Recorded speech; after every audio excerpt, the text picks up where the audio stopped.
আসসালামু আলাইকুম। শ্রীমঙ্গলে আমার ব্লগের তৃতীয় এবং শেষ পর্বে আপনাদের সবাইকে স্বাগতম। হোটেল গ্র্যান্ড সুলতানের কৃত্রিম কিন্তু অপরূপ পরিবেশ যেন আমাদের অভিবাদন জানাচ্ছে আরও একটি আকর্ষণীয় নতুন দিনের শুরু উপভোগ করার জন্য।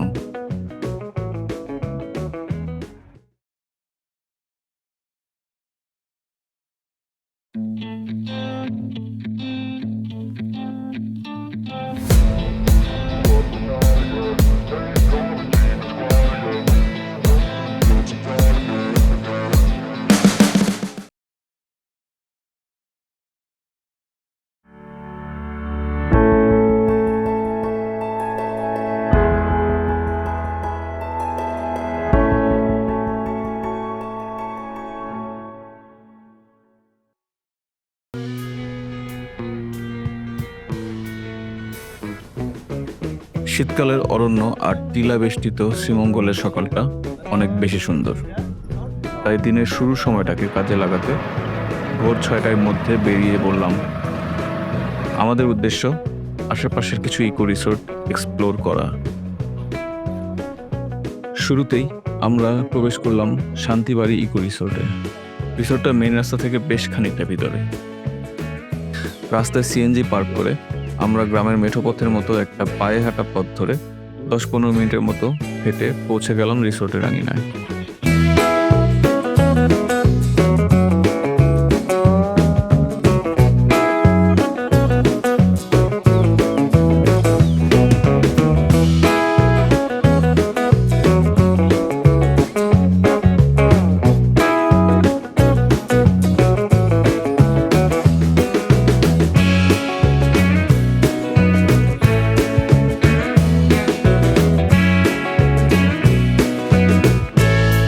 চারিদিকে টিলা আর গাছপালায় ঘেরা বিভিন্ন জায়গায় ছড়ানো ছিটানো বেশ কিছু ভিন্ন ভিন্ন ক্যাটাগরির ইকো হাউস আর একটা দুইটা পুকুর নিয়ে সম্পূর্ণ প্রাকৃতিক পরিবেশের রিসোর্টটা যে কারো ভালো না লাগার কোনো কারণ নেই।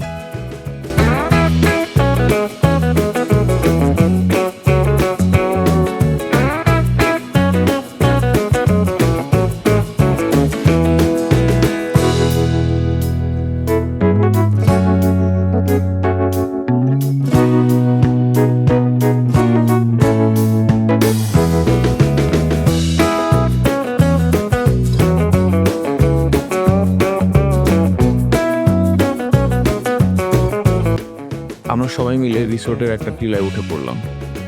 টিলায় রিসোর্ট কর্তৃপক্ষ আনারস আর লেবুর বাগান করেছে।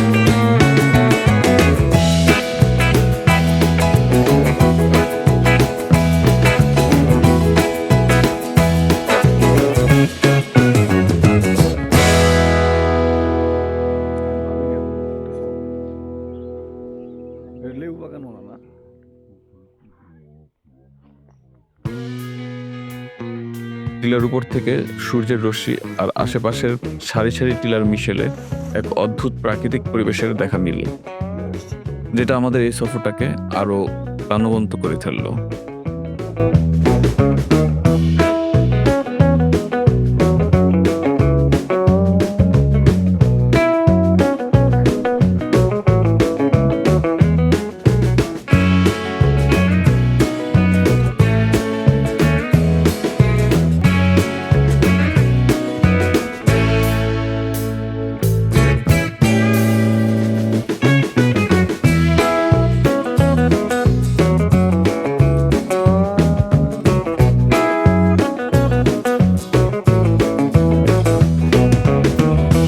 টিলা থেকে নামতে আমাদের শহুরে মানুষদের একটু বেগ পেতে হলো। অনাকাঙ্ক্ষিত পরিস্থিতির হাত থেকে বাঁচতে সাবধানে নামাটা জরুরি।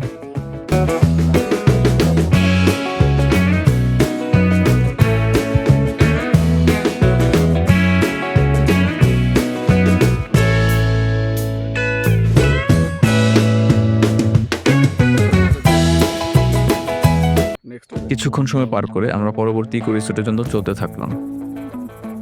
আজ দুপুরে আমাদের ট্যুরের শেষ দিন। দুপুর 12টায় আমাদের হোটেল চেক আউট টাইম। সেই মতো 5-6টা ইকো রিসোর্ট দেখে 2-4 ঘন্টার জন্য একটি সিএনজি 600 টাকায় ভাড়া করলাম। শ্রীমঙ্গলের বেশিরভাগ ইকো রিসোর্টগুলো হোটেল গ্র্যান্ড সুলতানের ঠিক সামনের সরু রাস্তা ধরে গেলেই ডান ও বাম পাশ ধরেই দেখা মিলবে। চলতে চলতে আমরা এসে পড়লাম খুব চমৎকার একটা নির্জন চা বাগানে।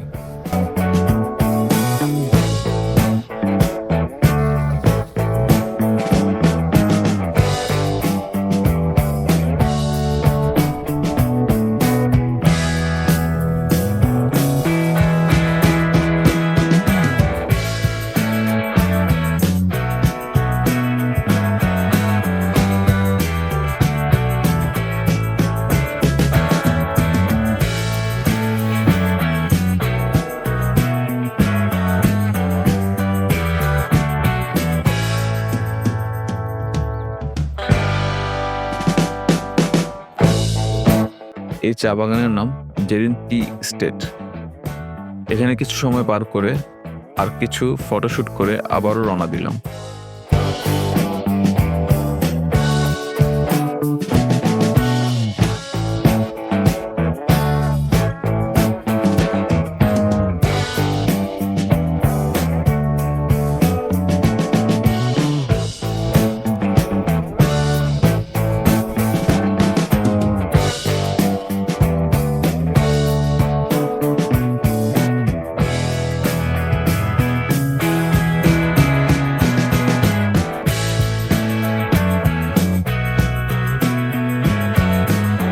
এখন যে রিসোর্টটায় এসে পৌঁছালাম তার নাম নিরুদ্দেশ হাওয়ায় হাওয়ায়।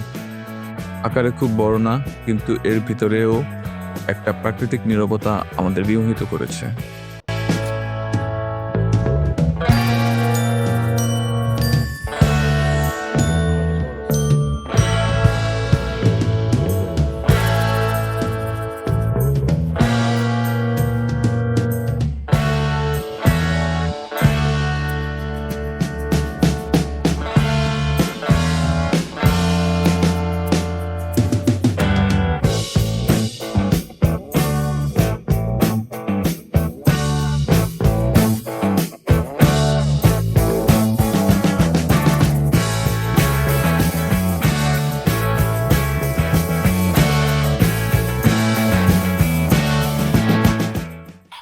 শ্রীমঙ্গলের গ্র্যান্ড সুলতান রিসোর্টের সামনের রাস্তা ধরেই প্রায় সবগুলো ইকো রিসোর্টের দেখা মিলবে। আপনারা চাইলে এই ইকো কটেজগুলোতে দেশের অন্যান্য ইকো রিসোর্টের তুলনায় অনেক রিজনেবল প্রাইসে পরিবারসহ 1-2 দিন থাকার প্ল্যান করতে পারেন। অথবা আমাদের মতো শ্রীমঙ্গলের অন্যান্য দর্শনীয় জায়গার মতো এই রিসোর্টগুলো একদিনের জন্য দেখে আসতে পারেন। এরপর আবার চলতে চলতে যেই ইকো রিসোর্টে আমরা প্রবেশ করলাম এটির নাম পত্রস্নান।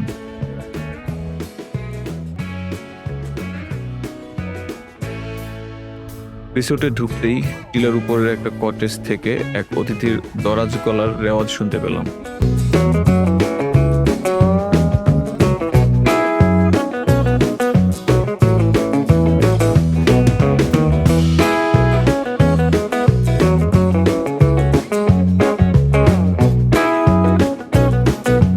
বেশ বড় টিলার উপরে থরে থরে ইকো হাউসগুলোর অবস্থান।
এই রিসোর্টের মালিকের সাথে দেখা হয়ে গেল।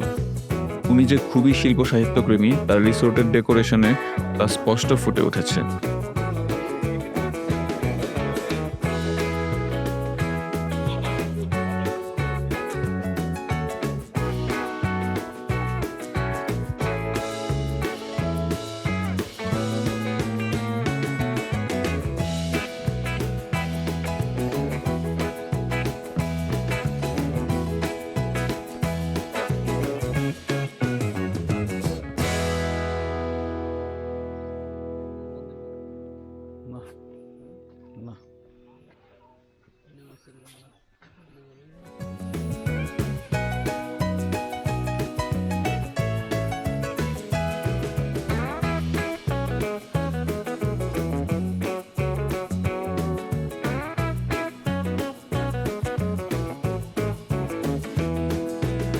যারা একটু প্রকৃতি প্রেমী, সেই সাথে প্রাকৃতিক পরিবেশের শিল্প সাহিত্য চর্চা করতে ভালোবাসেন, তাদের জন্য নিঃসন্দেহে আদর্শ একটা ইকো রিসোর্ট এটি।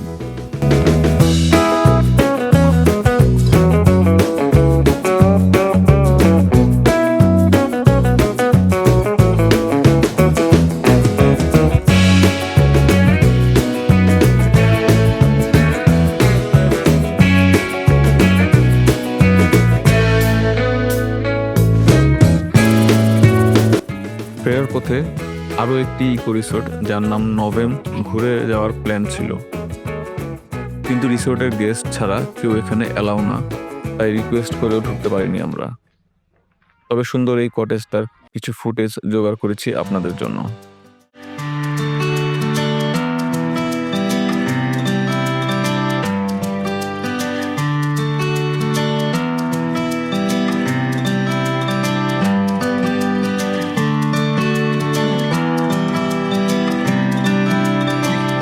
২-৩ ঘন্টার মধ্যে ইকো কটেজগুলোর একটা ডিফারেন্ট জার্নি হলো, যা কিনা আমরা সবাই বেশ উপভোগ করলাম।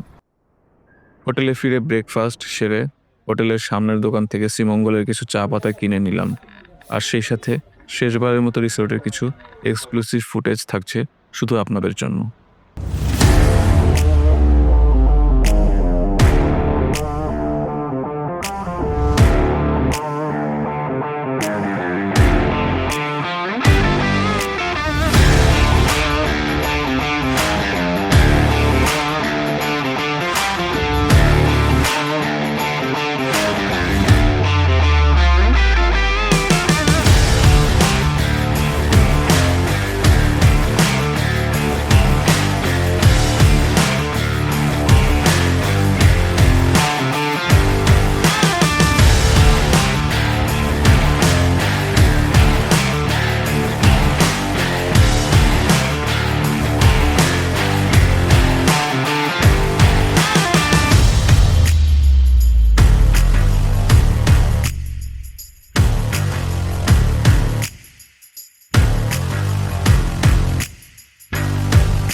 তো ভিউয়ার্স, কেমন উপভোগ করলেন এই ট্যুরের শ্রীমঙ্গলে কাটানো আমার তৃতীয় পর্বটি, সেটা জানাতে আর শ্রীমঙ্গলে ভ্রমণ সংক্রান্ত কোনো তথ্য বা উপাত্ত জানতে বা জানাতে ভিডিওর কমেন্টস সেকশনটা আপনাদের জন্য খোলা থাকলো।